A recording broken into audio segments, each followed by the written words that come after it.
Mari kita ramaikan ilmu pengetahuan ini supaya diisi oleh orang-orang yang beriman, orang-orang yang soleh, orang-orang yang dekat dengan Tuhannya, orang-orang yang setiap hari membaca Al-Qur'annya.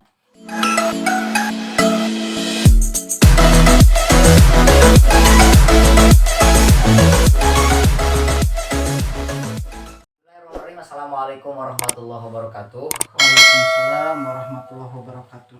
Sahabat-sahabat, alhamdulillahirobbilalamin. Malam ini kita kedatangan seorang tamu ya. Tamu yang memang dikatakan sangat spesial sekali buat kami di sini. Datang tak dijemput, pulang naik Gojek.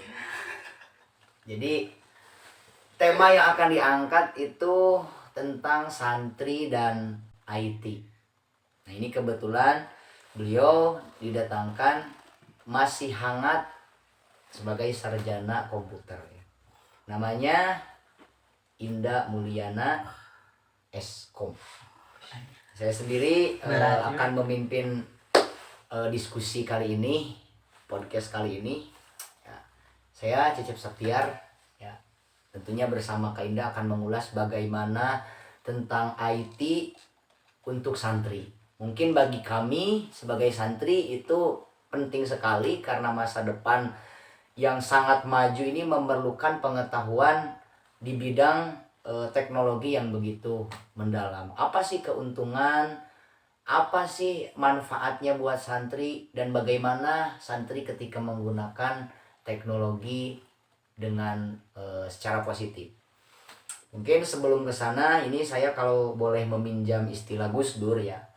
Sebuah pesantren adalah sebagai sebuah sub atau kultur yang khas yang kini berada di tengah-tengah kondisi modernisasi. Ya. Ada juga saya meminjam dari pemerhati informasi communication teknologi ya, Budi Murtiasa tahun 2008. Dapat meningkatkan kualitas pendidikan dan kemudahan dakwah di pesantren. Itu adalah manfaat dari teknologi. Lain daripada itu akan mendorong percepatan komputer literasi pada masyarakat Indonesia. Mungkin lebih jelasnya nanti kita tanya-tanya bersama narasumber kita. Harusnya. Oke, kita sambut dulu narasumber kita. Apa kabar Pak Indah? Sehat. Sepopoe kumpul pada banyak kabar. Jadi memang kebetulan ini sahabat saya yang tiap hari ketemu ya. Pasti ketemu. Ya, ketemu ya. Lebih banyak ketemu dia daripada ya. Daripada ketemu jodoh. Iya, ya gitu ya. Jadi Pak Indah ini atau boleh disapa Kak Indah. Nah, Kang Indah boleh. Kang Indah katanya mau disapa Kang Indah. Kang Om.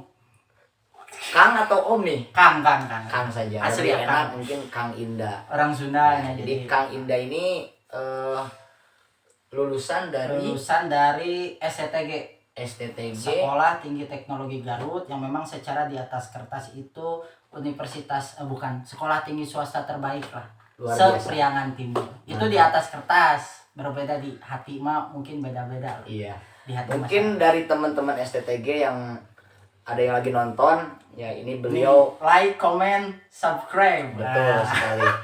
Jadi bagi kalian ya yang sekarang sekolah di SMK atau sedang mendalami tentang komputer, tentang informasi tentang teknologi, boleh bertanya-tanya nanti di komentator aja ya. Ya. Ya komentator di komentar saja. Komentar nanti di kolom komentar. Kalau nanti saya jawab ya. Jadi ini tidak tidak banyak diedit ya. Jadi natural saja. Natural saja. Tidak akan ada proses editing karena tidak bisa ya. Editornya sendiri. Ya, kami di sini ditemani oleh editor Nurul Indah Kusuma ya. Nanti behind the scene. Ada Kang Latif nih sebagai kameramen ya. Kebetulan sedang menyorot. Konsultan juga deh ya. Ini ada beberapa pertanyaan yang memang saya kumpulkan nih, langsung saja ya. Jadi pertanyaan ini seputar komputer dan seputar santri. Jadi saya gabungkan menjadi sebuah judul Santri dan IT. Ini pertanyaan pertama nih. Pertanyaan Kang pertama. Indah sebagai sarjana komputer, bagaimana sih perkembangan IT saat ini di Indonesia? Jadi sebetulnya seperti ini. Kalau kita membahas tentang IT itu kan bahasa Indonesianya teknologi informasi. Teknologi informasi. Teknologi itu awalnya muncul untuk mempermudah kehidupan. Jadi segala sesuatu yang memudahkan manusia itu disebut teknologi, itu sederhananya. Nah, zaman sekarang itu yang dijadikan subjek utama atau bukan subjek ya, yang dijadikan titik fokusnya adalah informasi. Nah, contohnya Google. Google itu adalah perusahaan multimedia atau perusahaan periklanan, perusahaan media, tapi tidak memiliki satupun konten.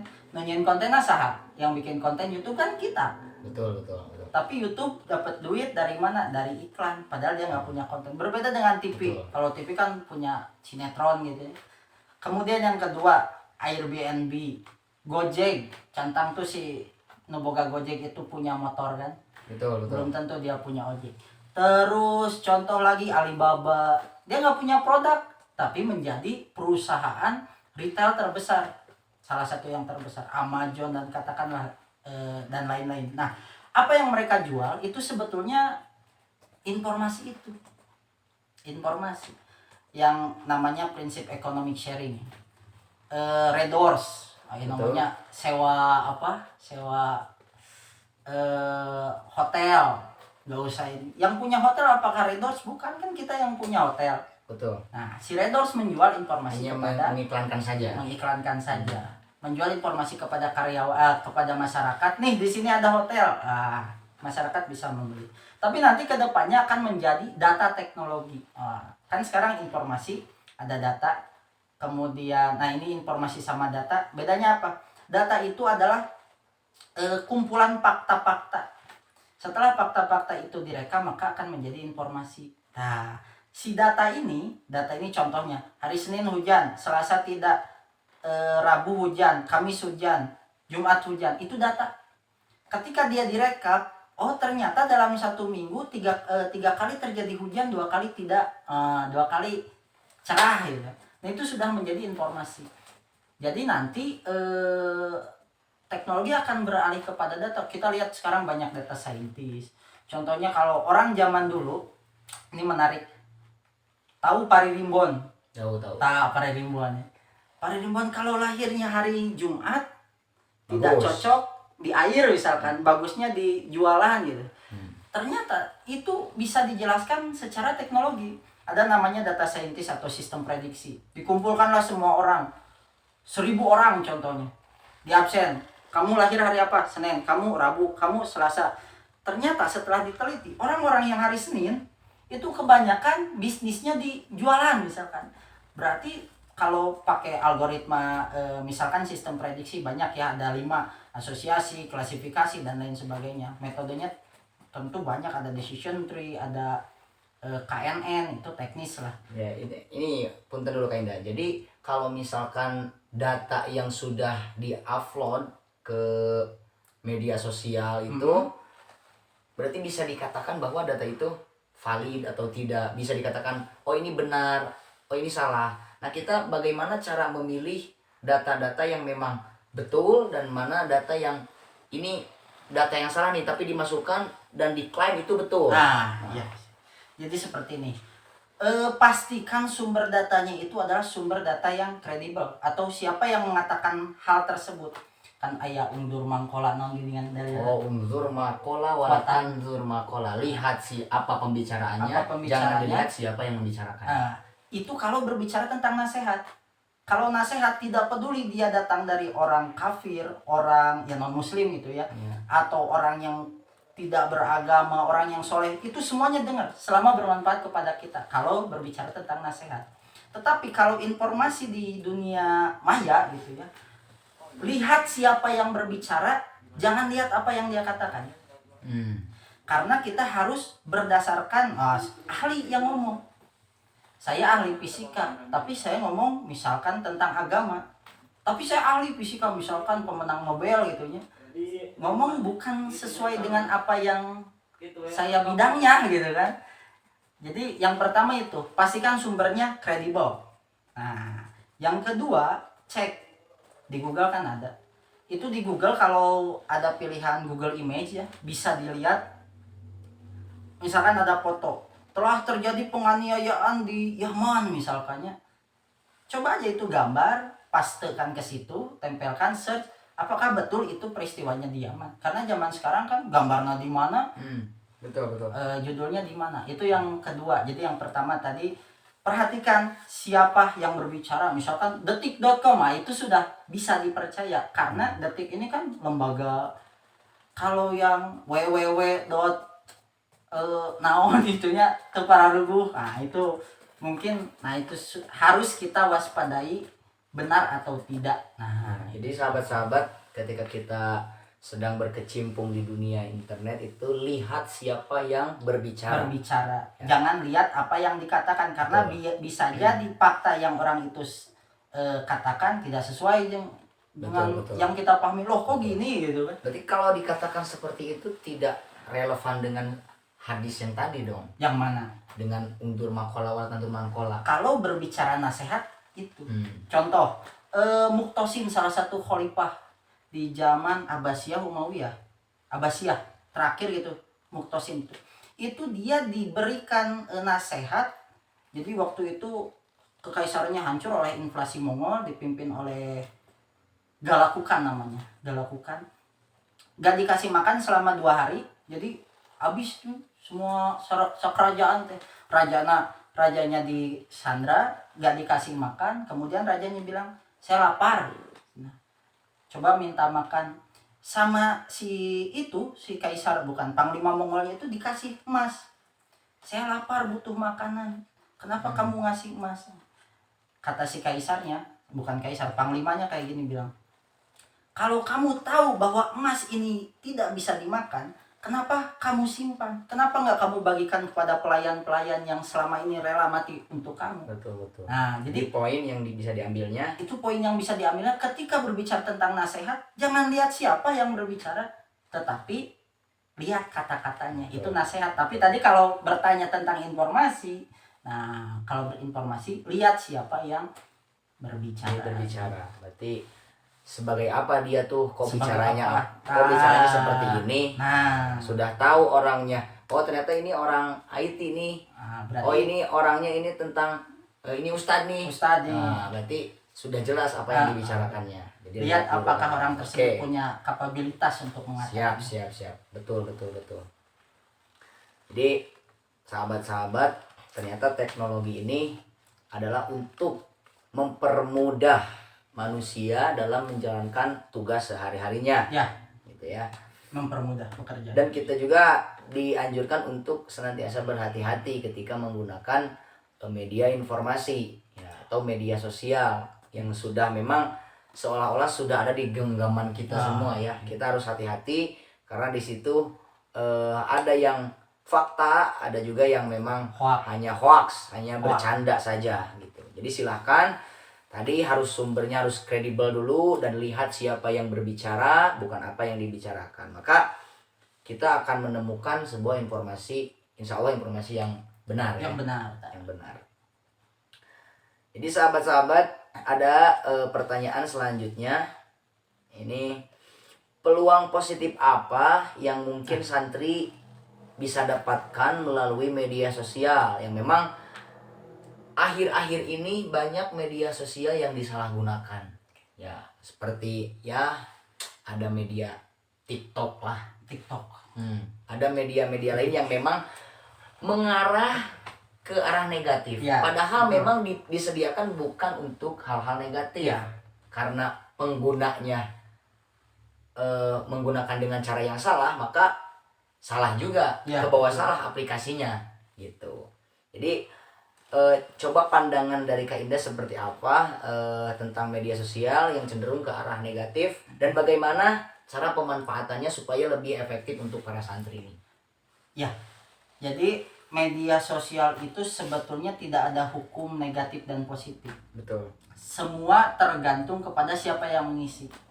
Sehingga kalau para santri ini tidak bermain di sosmed, maka di sosmed itu akan diisi oleh orang-orang yang tidak memiliki ilmu agama.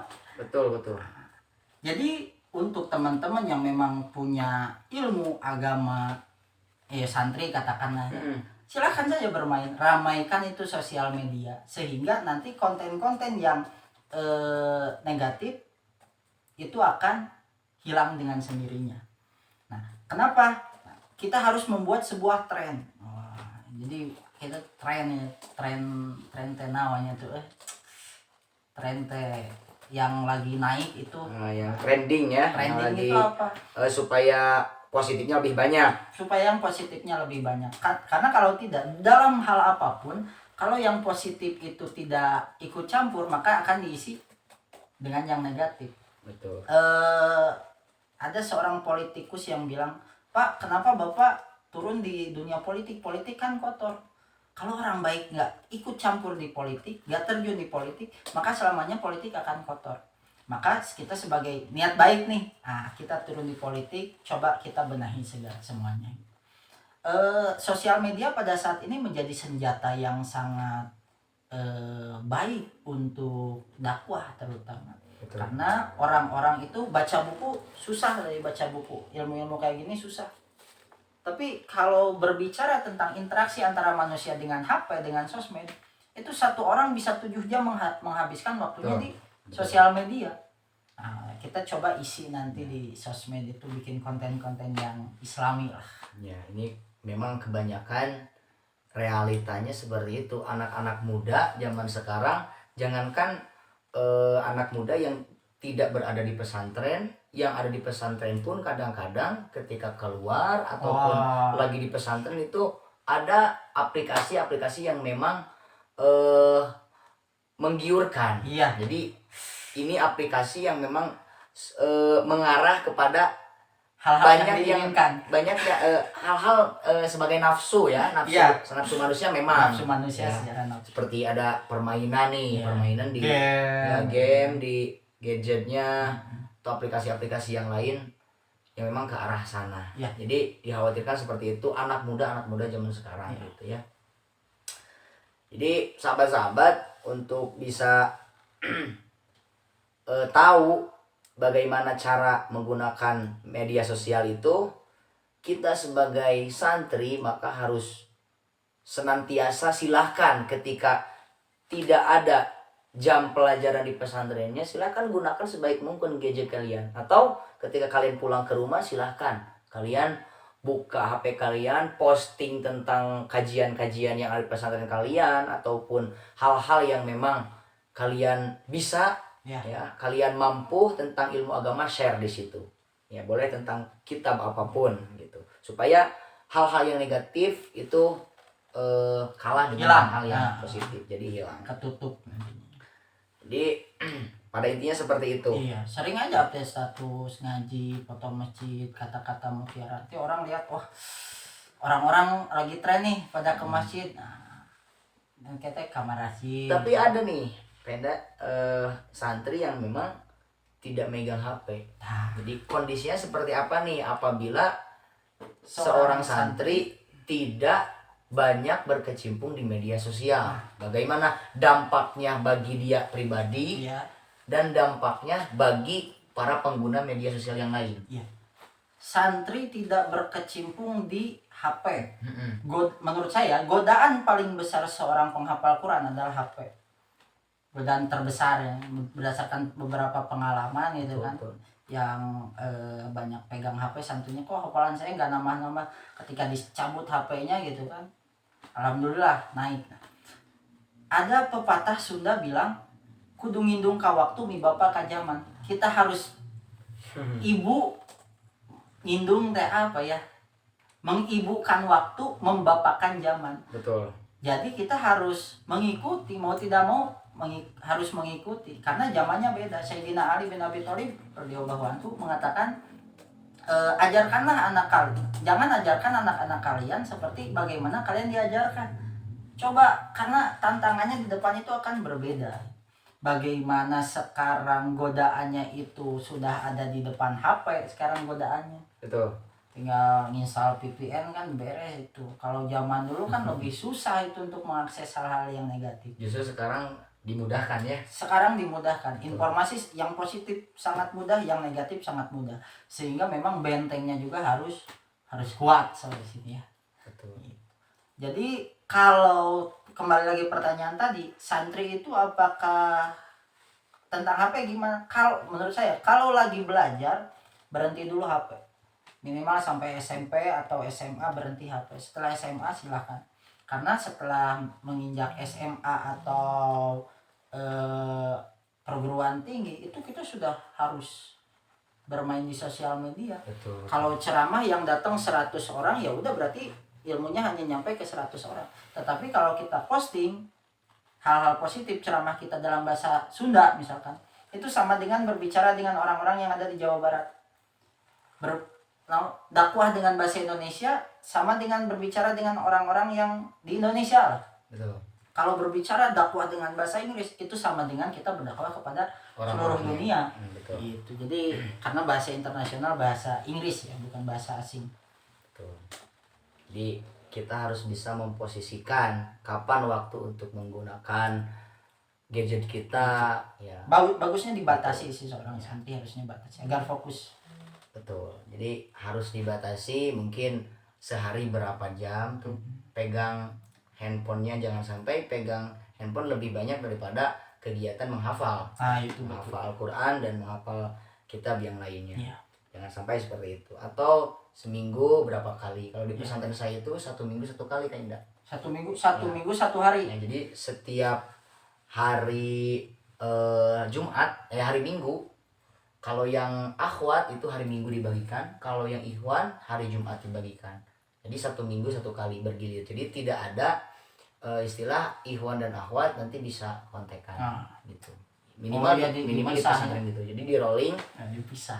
Pembagian handphonenya seperti itu. Jadi itu menurut waktu per minggu. Jadi ada istilah gini kalau orang tua. Silahkan Anda bermain game, tapi jangan sampai Anda dipermainkan oleh game. Betul. Poho ngaji, poho dahar, poho duit, poho berbakti, segala rupa poho gara-gara game itu artinya kita sedang dipermainkan oleh permainan. Khairul umur ausatuha. Namanya gitu bahasa Arab berarti ganti. Perkara yang paling baik itu adalah perkara yang tengah-tengah.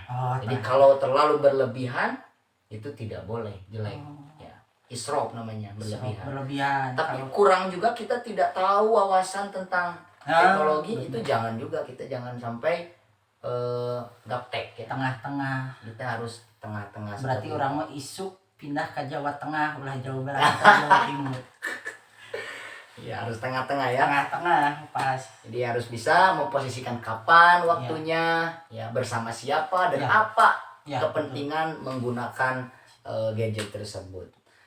Nah itu ketika seorang santri hidup tanpa media sosial, seharusnya santri itu silahkan bermedia sosial.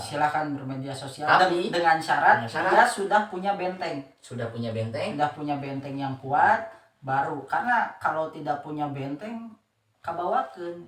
Betul. Ini orang tua juga penting nih.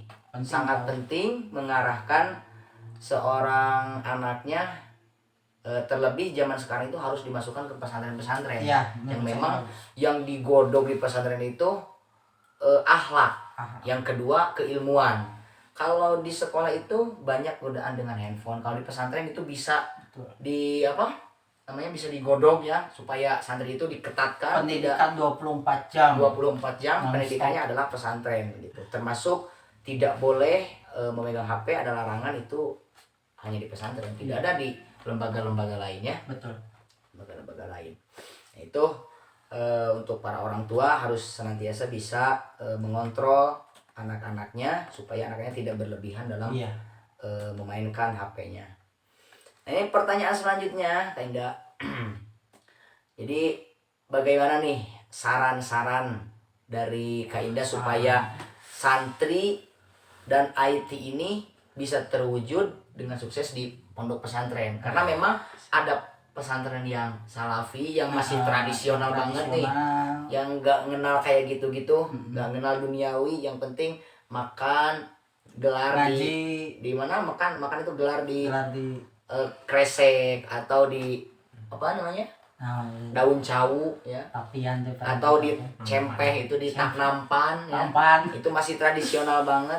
Ada yang memang semi tradisional ya, Ya. atau semi modern. Semi modern. Ada juga yang sudah modern. Ya.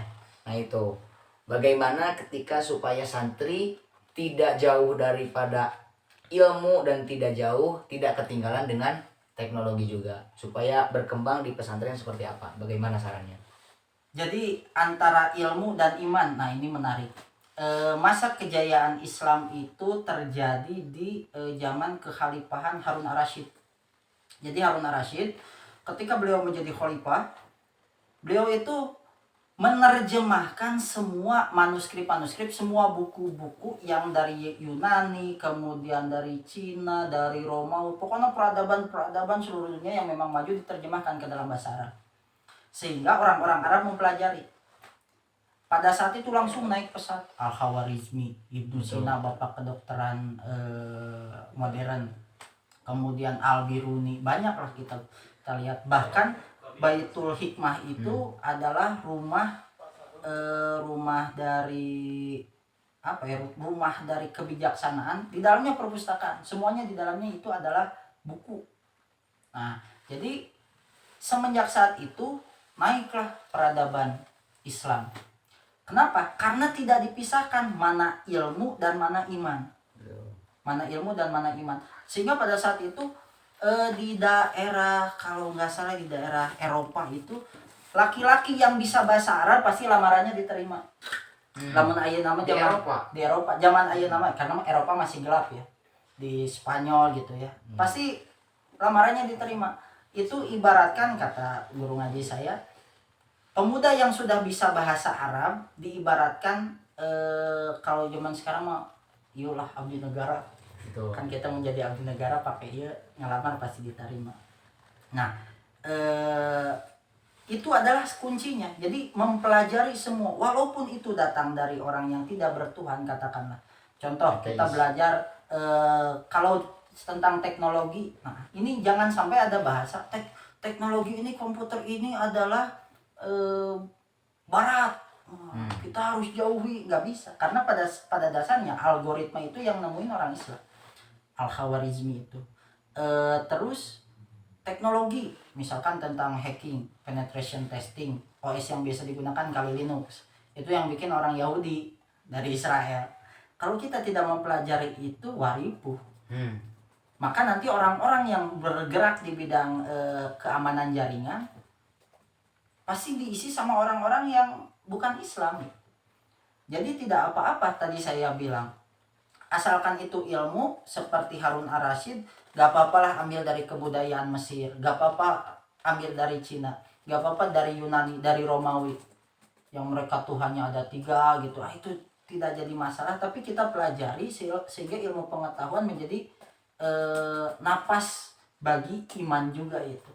Nah, sehingga pada saat itu Islam berjaya. Dan kita lihat keruntuhannya kapan, masa kejayaan itu salah satu kuncinya.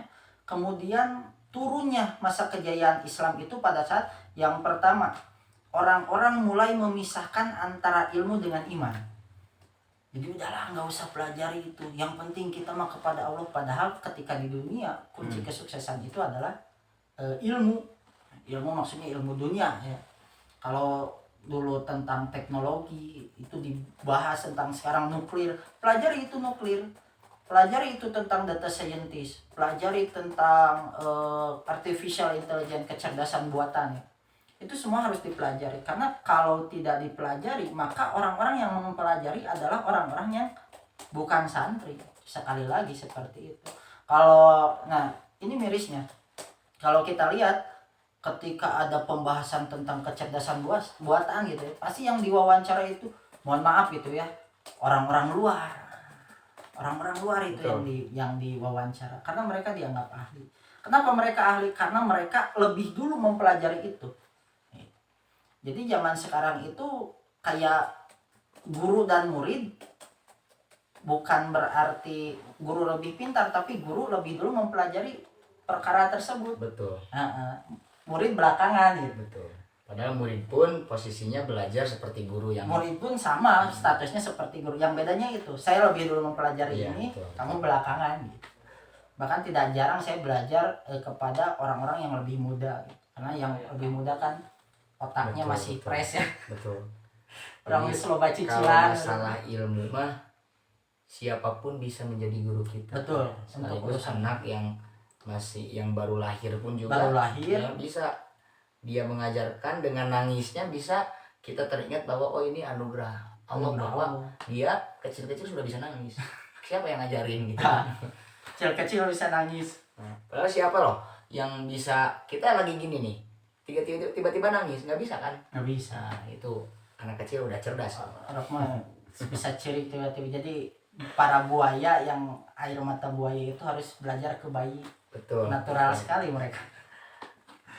Jadi sahabat-sahabat, tadi yang bisa kita petik itu supaya IT itu ada di bisa digunakan dengan maksimal di pesantren itu, jangan sampai kita mendiskreditkan ya. Iya. Mendiskreditkan bahwa oh ini godaan santri itu HP, godaan santri itu adalah komputer, teknologi zaman sekarang.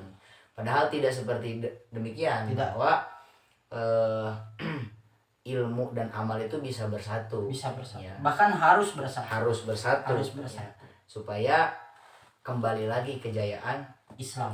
Ya. Seperti yang tadi diceritakan oleh Kak Indah. Justru karena dipisahkannya ilmu dan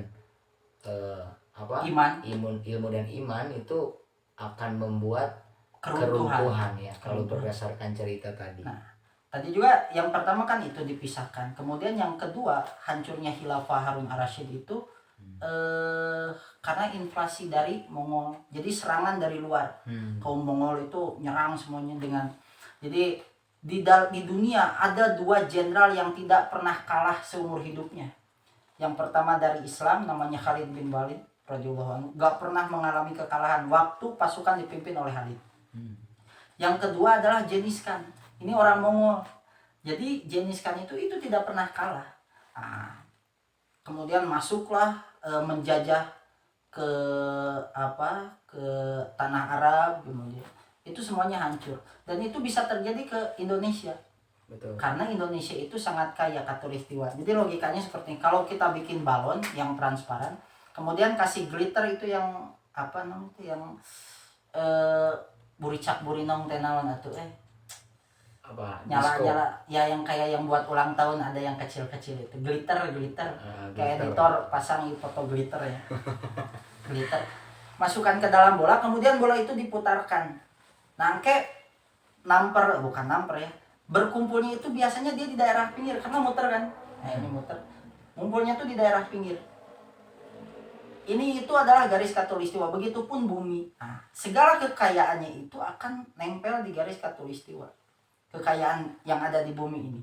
Makanya Indonesia sebagai salah satu anugerah dari Allah pas di garis khatulistiwa. Maka ini sejarah mengatakan setiap ada sumber daya alam di situ, pasti di situ akan ada peperangan.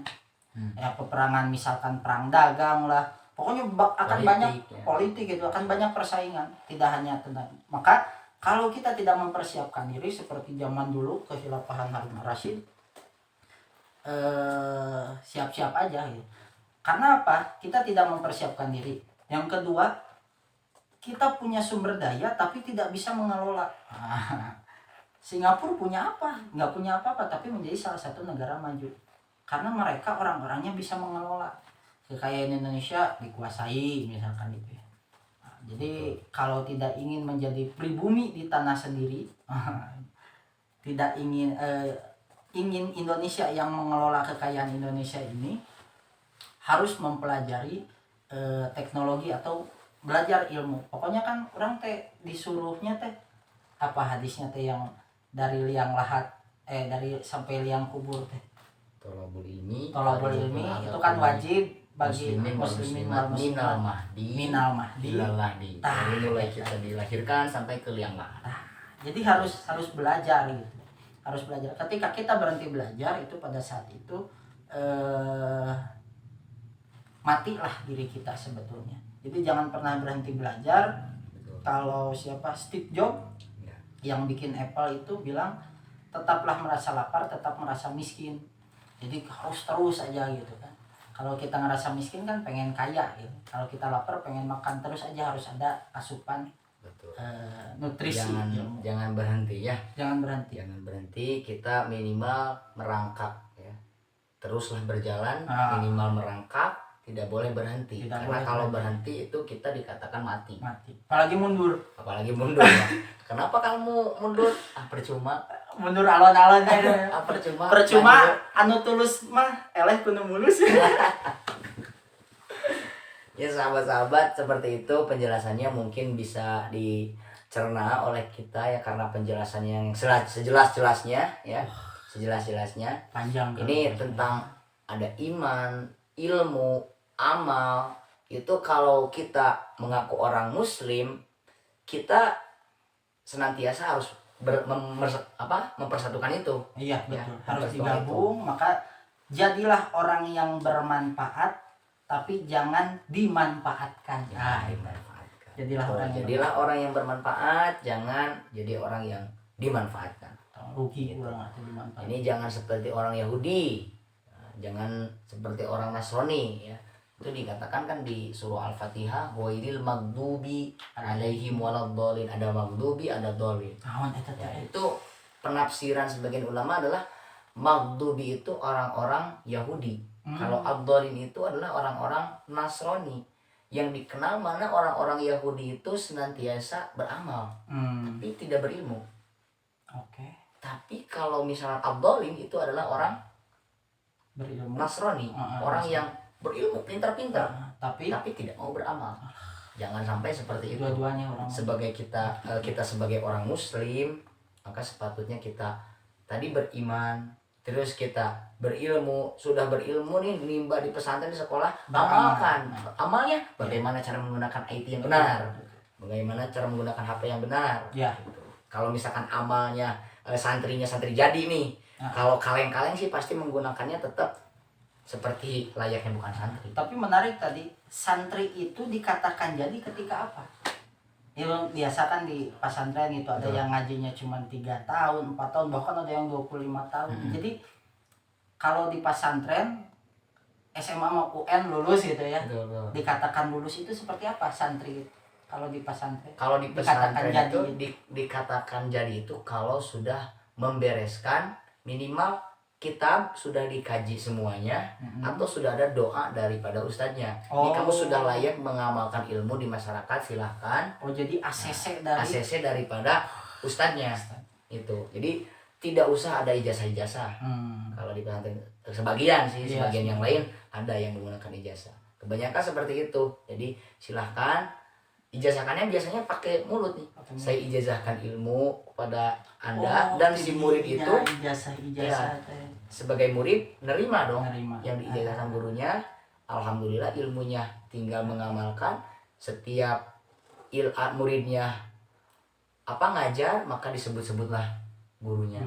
Seperti itu sanadnya. Kapan kita mengajar di sekolah menyebut guru-guru kita? Tidak, kecuali pesantren yang selalu mengamalkan, mengingat guru-gurunya. Seperti itu.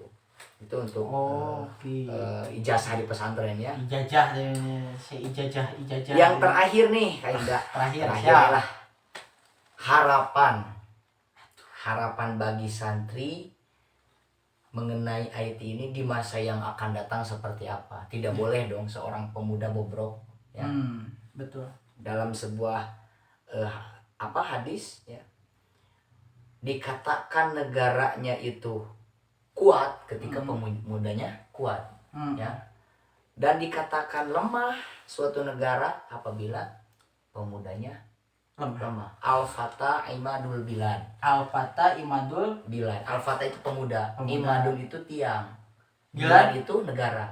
Pemuda itu adalah seorang tiangnya negara.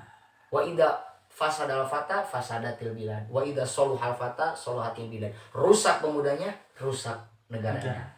Pemuda berarti. Bagus pemudanya, Pemudanya. bagus agamanya. Pemuda. Kebanyakan yang jadi santri kan Pemuda. pemuda. Gitu. Silakan pesan-pesannya seperti apa, harapannya nih terhadap santri seperti apa di masa yang akan depan memimpin negara ini. Jadi untuk harapan kepada santri, tadi pesan saya adalah mari kita ramaikan ilmu pengetahuan ini supaya diisi oleh orang-orang yang beriman, orang-orang yang soleh, orang-orang yang dekat dengan Tuhannya, orang-orang yang setiap hari membaca Al-Qur'annya, sehingga setiap kali dia menemukan, misalnya profesor gitu ya, menemukan sesuatu, dia makin takjub, makin meyakini bahwa wah luar biasa nih karunia Tuhan. Nah, oleh sebab itu maka selain kita mengaji kitab kuning misalkan ya, jadi gini, itu disebut dalam Sunda itu ada tata krama. Tata krama dibagi menjadi 3 sebetulnya. Ada tata salira, menata diri. Nah ini Quran-Quran kayak gini nih, kitab-kitab kayak gini, ini untuk menata diri. Bagaimana cara kita menata diri, ibadah kita, perlakuan kita, muamalah kita, itu tata salira. Tata salira. Tata salira. Yang kedua ada tata buana. Tata buana. Tata buana. Apa Bagaimana kita menata atau mengelola bumi ini. Bumi. Mengelola bumi, mengelola lingkungan itu tentu harus dengan ilmu. Betul. Bagaimana caranya tah minyak mentah yang keluar dari tanah, Betul. batu bara bagaimana bisa menjadi energi, itu namanya tata buana. Jadi santri harus belajar juga tata buana. Yang ketiga tata negara. Nah, tata negara itu adalah mengatur bagaimana konsep kehidupan sosial kita. Misalkan RT RW gitu, bagaimana mengorganisasikan tim, bagaimana teamwork kan banyak ini. Betul, Team building itu sebetulnya ada di tata negara. Bagaimana ada eksekutif, yudikatif, legislatif. Eksekutif yang menjalankan, legislatif yang bikin aturan, yudikatif kalau menghakimi kalau misalkan ada kesalahan. Itu sebetulnya sudah ada di Sunda itu. Ada yang namanya karamaan, yang biasa kita sebut karamat. Apalagi tuh karamaan. Karamaan. Apa karamaan? Karamaan itu aya nyebutna keramat. Oh, keramat. Keramat. Aya karesian, aya karatuan atau kita biasa sebut dengan karaton. Jadi karaton itu yang memimpin negara dari karaton. Betul. Karatonan, karatuan, karaton. Karamat, karesi sama karaton. Karesian itu yang menjadi guru. Jadi yang menjadi guru bangsa. Kalau kita nanyain ilmu, kita menanyakan fatwa tidak bisa kepada raja, tapi harus kepada resi. Adapun karamaan atau karamat itu bagian yang mengadili. Besok ayo itu daerah keramat. Karena dulu orang-orang yang kalau diadili datangnya ke sana. Nah, jadi 3 itu trias politika di Sunda itu sebetulnya ada kalau kita pelajari. Jadi santri pun harus mempelajari hal ini. Mempelajari budaya, tidak bisa cara dakwah di Jawa Barat diterapkan dengan cara dakwah misalkan dimutasi ke Kalimantan gitu. Nggak bisa sama.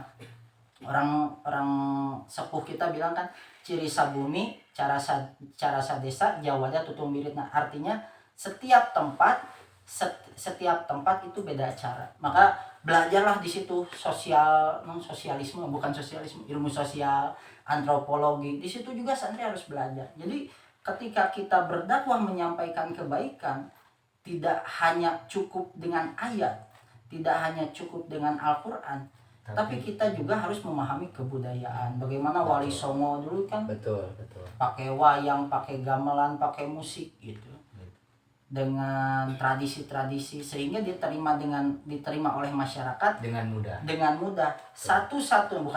Salah satu bukti paling besar di mana Islam datang tidak dengan pedang adalah di Indonesia. Itu adalah keberhasilan dari Wali Songo yang membawa agama Islam. Kalau Spanyol kan ditaruhkan perang dulu. Kemudian Mekah saja dulu perang dulu. Negara-negara lain itu rata-rata perang dulu. Tapi ke Indonesia mana pedang nggak dibawa. Karena mereka menggunakan itu. Memahami kumaha psikologis orang-orang Indonesia lancar. Nah, kita pun harus seperti itu karena kalau tidak wah Islam kayak banyak radikal lah, keras. Jadi harus mempelajari tentang itu.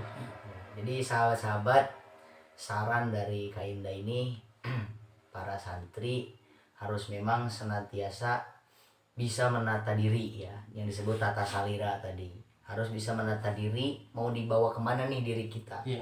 Harus bisa tata buana ya, mengelola alam. Ya. Bagaimana itu ya. hubungan kita dengan alam, jangan sampai bima kasabat aidinas, merusak gitu. Merusak Ya. benar. Jadi merusak apa ya ayat Qur'annya, alam itu kenapa menimbulkan suatu bencana, banyak bencana nih, itu karena ulah-ulah tangan manusia. Betul. Bima kasabat aidinas, Kurang-kurang karena kerusakan itu. itu yang ditimbulkan oleh tangan-tangan manusia. Yang ketiga adalah tata negara, konsep kehidupan sosial kita bagaimana nih dengan masyarakat, minimal dengan tetangga kita jangan sampai cekcok ya, Cekcok. apalagi dengan keluarga sendiri jangan sampai itu, apalagi di media sosial. Keluarga kita banyak yang ada di media sosial. Jadi tetangga kita kadang-kadang jadi jauh nih, lebih dekat yang ada di HP kita. Anu jauh jadi dekat, mendekatkan yang jauh, menjauhkan yang dekat. Betul, menjauhkan yang dekat, mendekatkan yang jauh. Kita kan tidak bertanya karena physical distancing-nya dengan keluarga, tapi dengan media sosial kita bisa ya, bisa bertemu, bisa bertatap muka dengan Zoom, dengan YouTube, Google Meeting, dengan YouTube, dengan banyak like, comment, subscribe. Betul, terima kasih buat Kak Indah ya. Dalam Islam juga seperti itu. Tadi berkenaan dengan pesan yang disampaikan, di Islam juga sebenarnya sudah diajarkan bahwa kita harus senantiasa ada hablum minallah, hablum minannas, satu lagi hablum minal alam. Kita harus menjaga silaturahmi, minimal hubungan vertikal kita dengan Allah Subhanahu wa taala. Yang kedua hablum minannas, dengan horizontal. Yang ketiga hubungan dengan alam kita, ya, hablum minal alam ya, harus senantiasa dijaga. Mungkin itu sahabat-sahabat pertanyaannya dan harapan beserta pesan sudah disampaikan oleh Kak Indah. Terima kasih, sudah hampir 1 jam ya, kurang 10 menit. 1 jam kurang 10 menit. Kita ditemani oleh sahabat Indah Mulyana Eskom ya, aslinya dari Garut ya. Mohon maaf tadi belum sempat dijelasin, karena kalau diceritakan mungkin nanti di episode selanjutnya kita bisa mengulas tentang prestasi-prestasinya ataupun tidak ataupun prestasi, pengalaman kehidupannya seperti apa bisa nanti ya. Yang ini yang jelas kita kembali lagi tema malam hari ini yaitu santri dan IT. Yang bagusnya, yang benarnya itu hanya dari Allah Subhanahu wa taala mungkin, dan salahnya itu hanya dari pribadi saya. Mungkin Kak Indah tadi sudah menjelaskan beberapa penjelasan yang sangat menginspirasi, sangat bermanfaat, ilmu yang sangat bermanfaat untuk kita semua, yang akhirnya insya Allah kita dengan mendengar Kak Indah tadi bisa menggunakan media sosial dengan bijak ya, dengan benar. Terima kasih Kak Indah kedatangannya malam hari ini. Mungkin terakhir ada yang disampaikan? Cakap ya. Sudah saja, alhamdulillah kita akhiri saja pertemuan kali ini. Mudah-mudahan ini ada manfaatnya, khususnya bagi beliau yang sebagai pemateri, sebagai narasumber, sebagai tamu spesial. Sing tembus 1 juta subscriber. Amin ya Allah, masya Allah. Subbreaker. Ya, umumnya mudah-mudahan bermanfaat untuk kita semua. Kita akhiri saja pertemuan dengan bacaan alhamdulillah. Alhamdulillahirabbil alamin. Assalamualaikum warahmatullahi wabarakatuh.